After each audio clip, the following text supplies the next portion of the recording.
Dalam hal ini kan ada yang istilahnya mistisisme atau kabalah, karena itu mereka ada kitab sucinya namanya Zohar, ya yang membahas tentang hal-hal yang mistis. Mistis sekarang yang mereka percaya, yang mereka juga takutkan adalah berdasarkan sejarah yang sudah terjadi. Sejarah bahwa the curse of 8 decades ini adalah kutukan 8 dekade akan menimpa pada kerajaan Israel, pada negara Israel.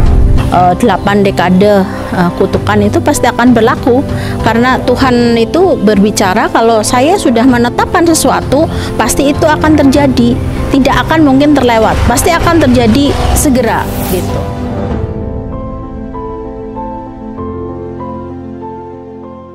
Bismillahirrahmanirrahim. Assalamualaikum warahmatullahi wabarakatuh. Waalaikumsalam warahmatullahi wabarakatuh. Pagi ini bersama dua tamu kami yang insya Allah dimuliakan Allah, yakni ada Bunda Etika, ada Bu Indri. Assalamualaikum.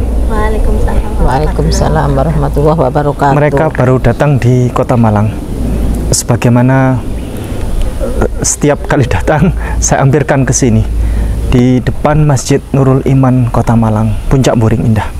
Nah, hari ini ada satu tema yang jarang dibicarakan orang, yakni ternyata orang Israel, orang Yahudi Israel itu ketakutan. Ketakutan dengan apa? Ketakutan dengan ramalan atau ketakutan dengan satu hal mistis yang ini mereka takutkan hingga sekarang. Apa itu? Yakni negara Israel itu hanya bertahan 8 dekade saja atau 80 tahun. Dan ini ada dalilnya. Dalilnya di Al-Quran ada, di kitab mereka juga. Sejarah. Oke, baik. Nanti habis ini akan kita sampaikan terkait hal penting ini. Bunda Etika dulu. Baik, ya. Bismillahirrahmanirrahim. Assalamualaikum warahmatullahi wabarakatuh. Waalaikumsalam warahmatullahi wabarakatuh. Saya akan membahas tentang mungkin yang belum banyak diketahui ya, tentang kutukan 8 dekade. Dikutuk ternyata. Kutukan. The curse of 8 decades ya kalau bahasa Inggrisnya. Jadi orang Yahudi seperti juga agama-agama lain itu kan mesti ada mistisisme, ada hal-hal yang mistis ya, yang terjadi baik semua agama lah, termasuk juga Judaism. Dalam hal ini kan ada yang istilahnya mistisisme atau kabalah, karena itu mereka ada kitab sucinya namanya Zohar, ya yang membahas tentang hal-hal yang mistis ya, yang di luar logika ya, nalar, karena memang agama kan tidak hanya bersifat real tapi ada goibnya. Nah, ini kitab mereka namanya Zohar, kitab Zohar. Orang Yahudi mungkin tapi membahas tentang mistis secara umum, sama seperti kitab tarikh barangkali begitu ya, sama mirip ya. Nah, kalau yang mistis sekarang yang mereka percaya, yang mereka juga takutkan adalah berdasarkan sejarah yang sudah terjadi. Sejarah bahwa the curse of 8 decades ini adalah kutukan 8 dekade akan menimpa pada kerajaan Israel, pada negara Israel. Ini sejarah yang pertama terjadi karena setiap kali berulang seperti itu. Ya, jadi pertama terjadi kan kita tahu bahwa negara Israel ini didirikan oleh Raja Daud atau Nabi Daud alaihissalam. Pada saat itu pertama Israel dipimpin oleh raja dari bangsanya sendiri. Sebelumnya kan dipimpin hakim-hakim ya. Setelah itu Daudlah pertama yang mendirikan kerajaan Israel dan mengalami kejayaan yang fenomenal ya. Dia banyak mengalahkan musuh-musuhnya, dan pada saat itu dia juga berpikiran untuk membangun bait suci. Bait suci pertama akan dibangun, tetapi Tuhan memerintahkan untuk dibangun anaknya saja yang namanya Salomo. Jadi pemerintahan Daud ini diteruskan oleh anaknya yang bernama Salomo, atau kita mengenal sebagai Nabi Sulaiman. Nah, pada saat pemerintahan Raja Daud dan Salomo ini, kerajaan Israel mengalami kejayaan yang fenomenal ya, sampai bisa membangun bait suci atau Baitul Maqdis ya. Nah, sehingga kejayaan Israel waktu itu menjadi simbol. Sampai sekarang kan bintang Daud menjadi lambang negara mereka, ya kan, bendera negara mereka. Heksagram itu. Ya, karena itu adalah simbol bintang Daud ya. Nah, Kemudian setelah ini berlangsung 80 tahun, setelah memasuki tahun 81, kerajaan ini mulai hancur.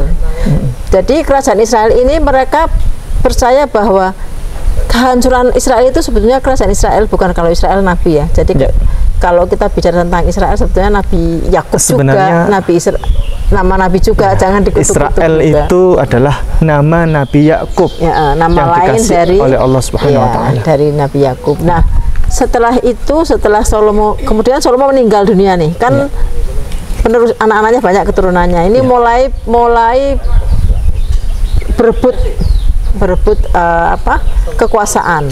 Nah, sehingga terjadilah perang. Jadi hancurlah negara Israel, mereka saling berperang sendiri karena memperebutkan kekuasaan.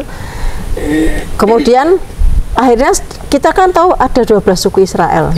Ada 12 suku Israel, di mana dari awal ya, semua suku Israel ya. Jadi 10 suku Israel itu bergabung ke kerajaan Israel Utara. Setelah perang pecah itu namanya menjadi kerajaan Israel Utara. 2 suku, Yehuda dan Benyamin, mendirikan kerajaan Yehuda. Nah, sejak Salomo, sepeninggal Salomo ini, jadi pecahlah kerajaan Israel yang memang hanya 8 dekade. Hanya 8 dekade waktu itu. Antara Daud dan Salomo kan, jadi 8 dekade. Setelah pecah kan tidak sejaya dulu lagi ini. Jadi kerajaan kecil karena terpisah kan, kerajaan Israel Utara, kemudian kerajaan Israel Selatan. Kerajaan Israel Utara disebut juga kerajaan Israel, kemudian kerajaan Israel Selatan disebut kerajaan Yehuda. Karena kan Bani Yehuda ini yang ada di Israel Selatan dan Benyamin. Nah, ini justru nanti perang sendiri juga antara kerajaan Israel Utara dan Yehuda. Pada akhirnya nanti kelanjutan mereka berperang saudara gitu. Perang saudara. Nah, kerajaan Israel Utara itu ibu kotanya Samaria, kerajaan Israel Selatan ibu kotanya Yerusalem. Ya.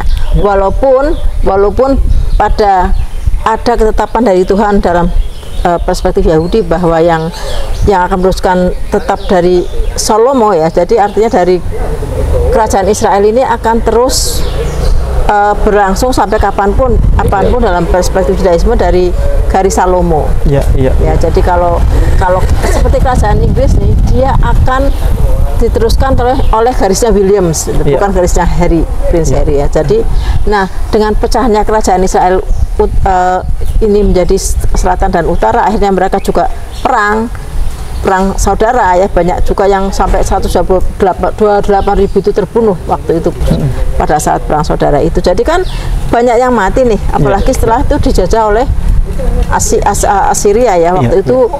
Dalam Yesaya 7:14 lah itu bercerita tentang bagaimana kerajaan Israel Utara dibantu oleh kerajaan Syria menyerang kerajaan Yehuda, jadi saudaranya sendiri. Nah, jadi ini contoh awal, contoh pertama bagaimana kerajaan Israel ternyata hanya berusia 8 dekade. 8 dekade. Itu sudah plus Nabi Sulaiman. Ya, sudah Nabi Daud dengan Nabi Sulaiman. Hanya bertahan 8 dekade atau 80 tahun. Ini padahal sebegitu hebatnya Nabi Sulaiman. Nabi Daud, Nabi Sulaiman itu begitu kuatnya saat itu. Nabi Daud plus diteruskan oleh Solomon atau Nabi Sulaiman dengan kekuatannya, kerajaan yang besar, dan Nabi Sulaiman itu bisa mengendalikan, bahkan konon itu bisa mengendalikan jin. Ya, bahkan sudah bisa dibangun bait suci yang pertama, Baitul Maqdis. Ya kan, yang memang megah saat itu. Dulu kan bait suci itu hanya berupa kemah-kemah aja, kemah suci, jadi tidak permanen. Pada saat Daud itu ada di 1 Samuel 7 kalau nggak salah, itu bagaimana Daud menginginkan, masakan aku tinggal di rumah kayu aras tapi Tuhan tinggal di kemah-kemah dari kayu yang nggak bagus. Itu maksudnya begini, Daud ini sebagai raja kan hidup mewah ya, kok bait sucinya tempatnya Tuhan tinggal seperti itu gitu loh. Akhirnya dibangunlah bait suci, tapi waktu itu Daud diminta untuk jangan membangun, tanganmu itu udah kotor katanya. Kenapa kotor? Karena dia kan banyak perang, banyak membunuh orang, walaupun perangnya dalam rangka mempertahankan diri ya. Akhirnya nanti anakmu saja, keturunanmu yang bernama Salomo ini yang akan membangun. Akhirnya dibangunlah oleh Salomo, tapi inisiatifnya dari Raja Daud ya. Nah, ini contoh yang pertama bagaimana kerajaan Israel hanya bertahan 8 dekade. Masih ada contoh lagi berarti? Masih ada contoh lagi. Kemudian sejak itu kan Israel sudah hilang. Ya, kerajaan Israel Utara kan Yehuda masih bertahan terus nih Yehuda. Jadi dari raja-rajanya, dari Raja Ahaz, Raja Yoyakim, Yekoniah sampai yang terakhir Yekoniah itu mereka diserang oleh, jadi Israel Utara kan sudah porak-poranda ini. Kemudian kerajaan Yehuda ini diserang oleh Babilonia, ya kan, bait suci dihancurkan. Nah, mereka pada Raja Yekoniah ini diangkut juga semuanya ke sana, ke mana? Ke Babilonia. Jadi itu pembuangan Babel. Jadi mereka mengalami masa pembuangan di Babel sampai suatu saat nanti mereka akan kembali pada saat Kores, ya, Cyrus atau Kores. Nah, itu salah satu contoh bagaimana yang tadinya kuat kerajaan Israel itu menjadi berkeping-keping sampai menjadi dijajah juga oleh Babilonia, Raja Babel, Nebukadnezar, ya, saat itu. Nah, setelah itu mulailah Tuhan memaafkan, kan, mereka mulai dekat dengan Tuhan, kan. Sehingga pada saat awal abad ya, pada saat era suci, pada saat bait suci kedua, era bait suci kedua, jadi setelah bait suci sudah dihancurkan, pada saat Kores kan dibangun lagi, itu kita sebut dengan bait suci kedua, ya kan. Pada saat era bait suci kedua ini mulailah mereka dekat dengan Tuhan, sehingga kerajaan Israel berdiri lagi, ya, dengan nama kerajaan Yehuda. Nah, kerajaan ini berlangsung selama 77 tahun. Waktu itu dipimpin oleh dinasti Hasmonean, ya, dari keturunan Yehuda juga. Jadi karena memang keturunan Yehuda kan dia keturunan yang menjadi raja-raja. Dinasti kalau Lewi kan memang menjadi imam-imam besar, Kalau Yehuda menjadi raja-raja seperti Daud, Salomo dan seterusnya. Nah, pada saat era bait suci kedua ini mereka mulai lagi bertengkar, ya, konflik internal lagi. Jadi pesahnya mereka tuh bukan karena serangan dari luar, kan Israel sebenarnya kuat juga, ya. Konflik internal lagi, mereka masalah kekuasaan lagi berebut, akhirnya pecah kerajaan ini menjadi dua, yang satu bagian di bawah kekuasaan Raja Syria. Jadi di bawah, jadi dia sudah nggak punya powernya atas otoritas Raja Syria. Yang kedua itu di bawah kekuasaan kerajaan Roma. Ya, sehingga terjadilah dihancurkannya bait suci kedua itu pada tahun 70 oleh Vespasianus, oleh Titus, ya, anak dari Raja Vespasianus saat itu. Nah, jadi kerajaan yang kedua, Israel yang kedua itu berlangsung juga 77 tahun. Pada abad menjelang 8 dekade 77 tahun, tidak sampai 80 tahun, ya. Pokoknya ya istilahnya mendekati 8 dekade, kan. Mendekati 8 dekade. Jadi kerajaan itu juga hancur. Jadi kan nggak punya martabat lagi nih sebagai kerajaan nggak punya martabat lagi karena dia sudah dibawa kekuasaan, satunya kekuasaan Roma, yang satunya kekuasaan Syria. Sehingga tidak heran pada saat itu kan zaman Yesus juga kan Yahudi dalam kejajahan Romawi, ya kan. Nah, ini menunjukkan bahwa contoh satu lagi di mana kerajaan Israel memang hanya bertahan tidak sampai 8 dekade. Nah, saat ini seperti yang dikatakan Ehud Barak, mantan Perdana Menteri Israel sekaligus panglima perang, dia mengatakan bahwa yang membuat dia khawatir itu bukan serangan dari luar. Kenapa? Karena serangan dari luar, Israel kan sudah punya senjata-senjata canggih. Dukungannya negara-negara besar, nggak main-main. Sehingga kenapa kok konflik Palestina dan Israel selalu yang menjadi korban rakyat Palestina? Karena memang mereka punya senjata yang canggih, yang jauh lebih canggih. Secara di depan, secara fakta mereka de facto mereka tidak bisa dikalahkan lah dengan dengan senjata melawan Palestina yang memang tidak secanggih Israel. Tapi kan saat ini adalah tahun 75 tahun Israel berdiri. 75 tahun sekarang. Artinya Ehud Barak itu justru waktu itu sangat concern, sangat khawatir bahwa masalah internal inilah yang akan dia bayangkan nanti akan jadi hal yang sama kutukan 8 dekade ini loh. Ketakutannya di situ. Kan sekarang ini juga sebetulnya konflik internal sudah ada. Misalnya contohnya salah satu orang-orang Yahudi sendiri yang anti Zionis kan juga banyak yang protes di jalan-jalan, sehingga mereka juga sampai mereka secara brutal maksudnya diserang oleh tentara Israel. Maksudnya mereka sendiri yang di dalam Israel sendiri ada yang tidak setuju dengan Zionis ini gitu loh. Sesama saudara ini mereka minta Zionis itu saya nggak setuju. Mereka ini juga demonstrasi di jalan-jalan, sehingga mau nggak mau tentara Israel ini menghadapi saudaranya sendiri kan begitu. Ya kan, ini salah satu konflik, tapi konflik lain kan mesti kita tidak tahu ada di sana. Nah, kalau kutukan ini apakah nanti berlangsung atau tidak, wallahu alam, karena itu mereka sebetulnya khawatir juga dengan ini the curse of Edikids, karena ini kan sudah 48 ya, jadi sudah 75 tahun berdiri negara Israel, memasuki 75 tahun sudah. Ya, masuki 76 menjelang 8 dekade. Nah, wallahu alam bisawab, kita nanti lihat ya kan apa yang terjadi, apakah kutukan ini berlaku. Karena secara logika, secara de facto kan mereka menang di senjata, di di teknik perang dan sebagainya dibanding dengan Palestina ya. Tapi kan Allah yang Maha mengatur. Nah, nanti kita lihat buat nextnya ini apa yang saya sampaikan tentang the curse of Edikids ya. Jadi kutukan 8 dekade. Monggo kalau yang mau ditambahi. Baik. Sebelum kita ke Bu Indri, ini Bunda Etika ini muridnya Rabbi Tovia Zinger yang sekarang ada di Israel. Jadi beliau dulu beberapa tahun ya belajar ke berapa tahun Bunda? Saya 3 tahun, tapi kadang on and off ya, kadang pas Rabbi ke Amerika ada off-nya atau saya keluar kota, tapi belajarnya ya cukup lama. Jadi pengetahuan beliau tentang Israel, tentang Yahudi itu sangat luas, bukan cukup luas, sangat luas. Kalau nanya tentang Israel kepada beliau insya Allah paham tentang hal detail sampai hal urusan tentang kutukan tadi. Tadi yang saya ingat dari kata-kata Rabbi ini begini, di dunia ini sebaik-baik orang itu orang Yahudi, tapi sejahat-jahat dan selicik-licik orang itu orang Yahudi. Maksudnya kata Rabbi Tovia Zinger. Kata Rabbi. Karena begini, kenapa sebaik-baik orang Yahudi kan banyak yang menjadi nabi, ya kan? Jadi Nabi Musa, Nabi Daud, ya kan, Nabi Yusuf, ya, dan nabi-nabi lain itu kan memang Bani Israel, dan mereka juga dulu dipilih menjadi umat pilihan waktu itu untuk memegang Taurat ya pada saat itu.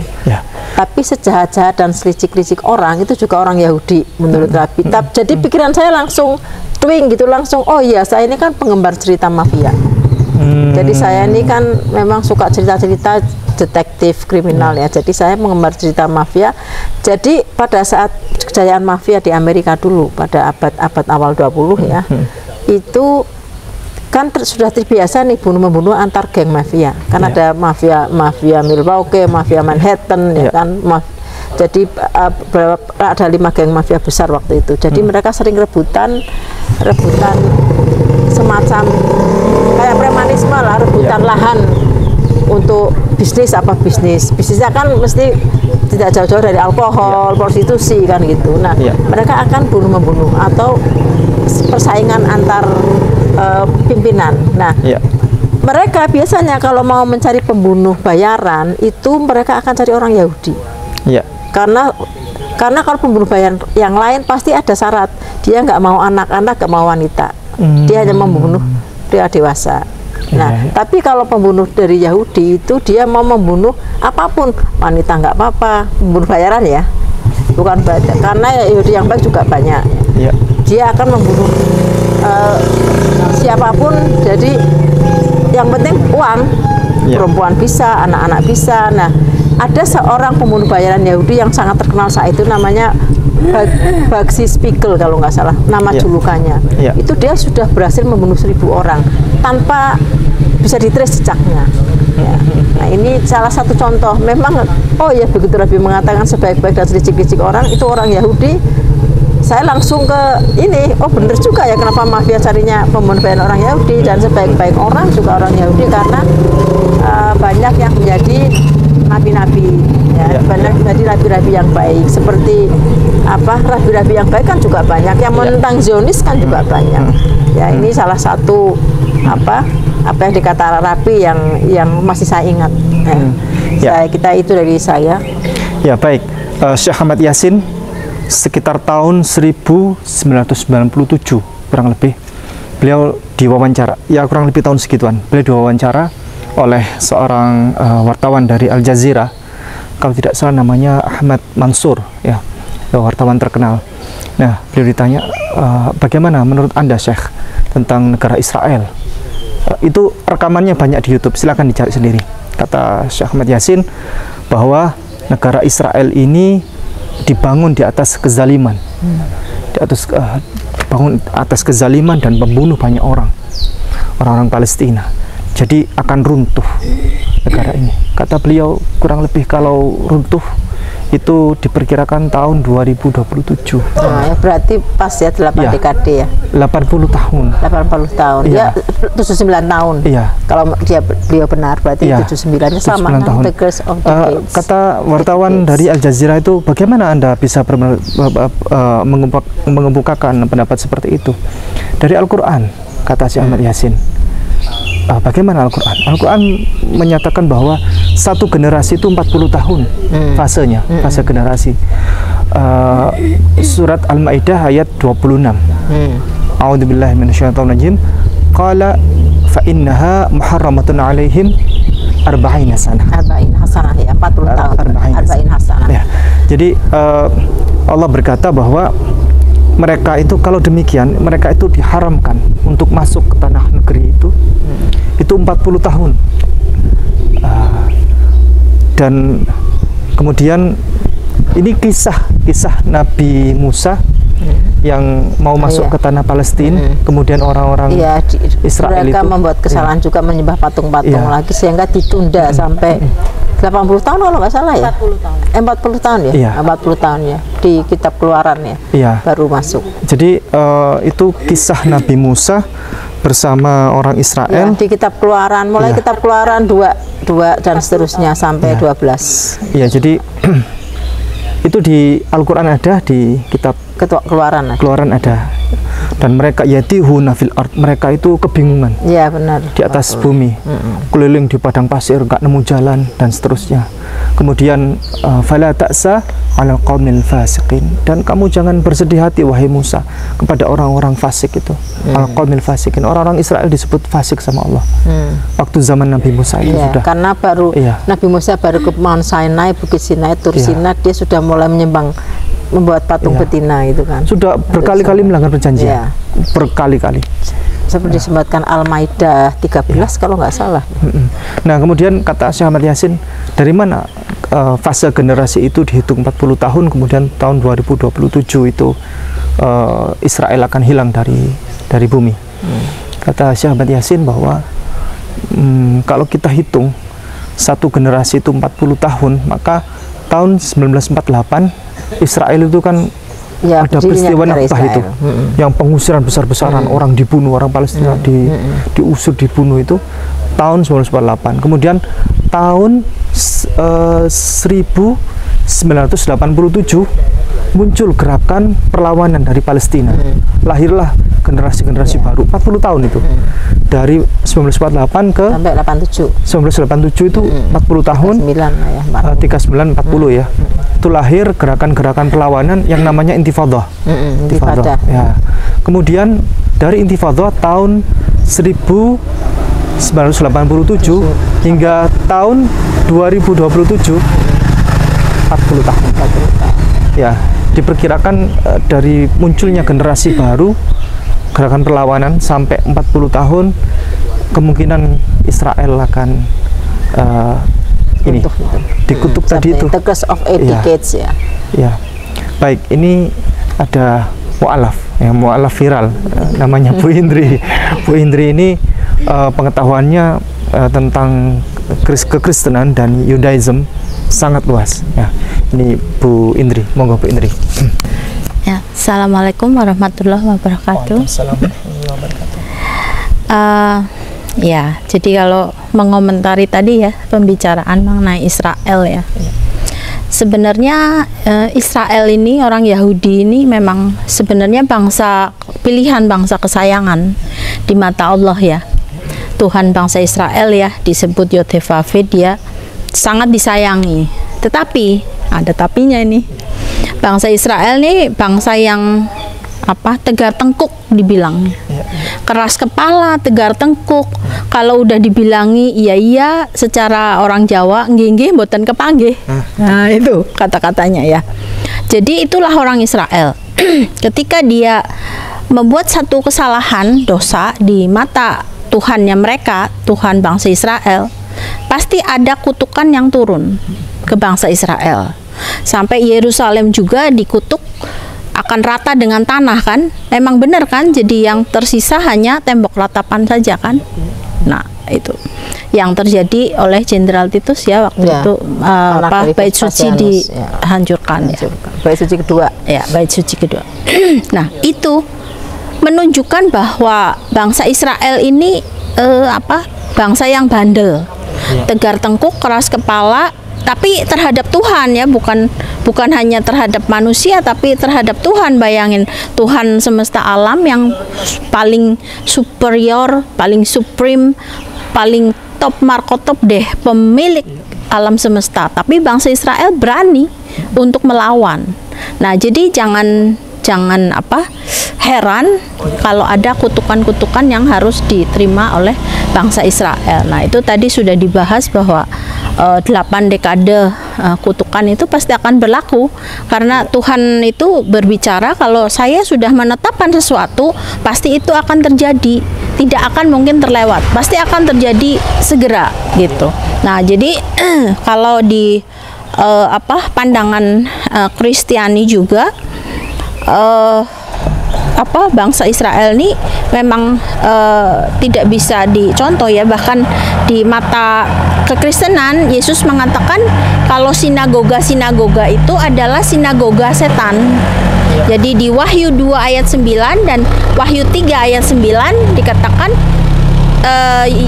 ada orang-orang yang mengaku bahwa dirinya Yahudi padahal dia bukan Yahudi, tapi dia secara bahasa, secara ini darah, memang darah Yahudi, tapi sebenarnya yang Yesus maksudkan, juga Nabi Isa maksudkan, itu bukan Yahudi yang seperti itu yang diinginkan oleh Allah, tapi Yahudi yang taat, yang benar-benar sujud menyembah Tuhannya yang benar ya kan. Tapi ada Yahudi-Yahudi yang dianggap sinagoga setan oleh Yesus Kristus, oleh Nabi Isa. Itulah yang disebutkan dalam Wahyu 2:9 dan Wahyu 3:9. Wahyu 3 ayat 9, Wahyu 2 ayat 9. Nah, mengenai iman di bumi itu memang Yesus sudah memberikan nubuat ya. Kalau di Injil itu dikatakan nubuat ya. Nah, jadi bukan secara mistis tapi saya katakan supranatural. Secara supranatural sudah diketahui bahwa nanti saat anak manusia itu untuk sebutan Nabi Isa, jika anak manusia datang, adakah ditemui iman di bumi? Jadi itu antara iman Israel, iman Kristen, itu banyak yang akan meninggalkan Yahudi, Yudaism, atau meninggalkan kekristenan. Jadi itu sudah diramalkan memang oleh Yesus Kristus seperti itu. Nah itu memang ceritanya banyak ya, ada banyak pembunuhan di masa lalu, terus kemudian di dalam Israel sendiri pasti bergejolak lah ya. Jadi dengan begitu orang pasti akan melihat secara objektif apa yang terjadi, tingkah laku Israel ini bagaimana, sehingga mungkin banyak orang yang juga tidak bersetuju dengan kepercayaan mereka. Akhirnya mereka akan meninggalkan, dan itu sudah diketahui oleh Yesus, sudah disampaikan bahwa ketika anak manusia datang nanti saat terakhir ya, Islam juga mempercayai bahwa nanti Nabi Isa juga akan datang, akan membunuh Dajjal ya. Nah itu di saat Nabi Isa nanti datang, anak manusia itu datang, adakah iman di bumi? Nah itu sudah satu pertanyaan bahwa menunjukkan bahwa nanti iman-iman itu akan runtuh, akan meninggalkan Yudaisme atau kekristenan, seperti itu. Ya, baik, terima kasih banyak. Baik, terima kasih banyak. Sebelum kita akhiri, kata Ustadz Kainama, mari kita berpesta dengan keberkahan yang diberikan oleh Allah Subhanahu wa Ta'ala. Masjid Nurul Iman Puncak Boring Indah ini sedang perluasan lahan, biar dijelaskan oleh para tuan guru, para ustadz yang ini. Allah yang di sini. Saya jelaskan, Masjid Nurul Iman ini punya cita-cita yang luar biasa, ingin dikembangkan dari yang ada yang lebih baik lagi. Maka dengan kondisi lahan yang sedemikian ini, kita ingin mengembangkan lagi lebih luas, karena ini juga sudah tidak mencukupi lah, sekitar 200 jamaah sampai 250 sudah mencukupi. Maka kita berpikiran lebih representatif lagi, kita maunya mengadakan tambahan lahan di sebelah utara masjid ini, kurang lebih lahannya 1.541 meter persegi. Itu adalah masjidnya, tempat di mana tadi kita berdiri. Kemudian masjid sekecil itu sekarang jamaahnya meluber sampai ke toilet sholatnya. Ini adalah lahannya, lahan yang akan menjadi lahan perluasan. Luas kurang lebih berapa? 1.541. Perluasannya 1.541. Kebutuhan dananya pinten? Kebutuhan dananya sekitar 1,6 dan kami baru membayar kurang lebih 625-an juta. Allah, masih kurang banyak. Masih banyak. Masih kurang banyak, tapi itu sedikit. Masih banyak kesempatan untuk kita semua. Alhamdulillah. Meraih ladang amal. Amin ya Allah. Itu banyak, tetapi kalau sama Allah diberikan pertolongan itu sedikit. Amin. Dimanapun Anda berada, walaupun Anda tidak berada di wilayah Jawa Timur, Malang, atau di Pulau Jawa bahkan, mungkin Anda ada di luar negeri, mungkin Anda ada di kota-kota lain di seluruh Indonesia. Anda sedang diundang untuk menikmati berkah. Anda terima? Mari bergabung bersama kami dengan para tuan guru kita di Malang, di Puncak Buring. Ketika ada tempat didirikan dan setiap orang yang datang ke tempat itu menaruh kepalanya di atas tanah sambil berseru Subhana Rabbiyal A'la wa bihamdi, maka Anda pun ada di situ.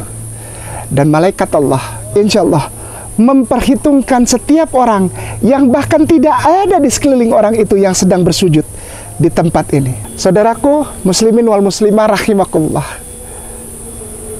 mari kita ada di pesta ini. Pesta apa? Pesta berkah dari Allah, yang bahkan ketika kita mati masih berjalan terus sebagai amal jariah. Saudaraku, demikian. Allah sayang, Allah berkahi. Di sini kami menawarkan paket-paket untuk para donatur atau para dermawan yang berkenan. Ada paket yang bernama yaitu paket Abdurrahman bin Auf, atau paket Zubair, atau paket muslimin Rp100.000, atau di bawah itu kami juga masih menerima. Kami dengan senang dan berbangga hati, berapapun yang disampaikan kami akan tampung dan kami wujudkan untuk tanah perluasan Masjid Nurul Iman ini. Rekening kami adalah di Bank Syariah Indonesia dengan nomor rekening sekian, yaitu 664 000 1230, dan kontak person juga di sini kami juga jelaskan atas nama Yayasan Nurul Iman Al Kamil. Langsung ke yayasan kami, bukan nama pribadi tapi ke yayasan panitia. Mungkin info jelas atau transfer atau pengiriman dan lain-lain, ada nama di sini, yaitu pertama Pak Haji Cahyo, terus saya sendiri Muhammad Mansur, Pak Haji Edi, Pak Haji Muhammad Iqbal, Pak Haji Saiful Ahyar. Baik, alhamdulillah jalan kali ini kita akhiri. Jazakumullah khairan katsira. Assalamualaikum warahmatullahi wabarakatuh.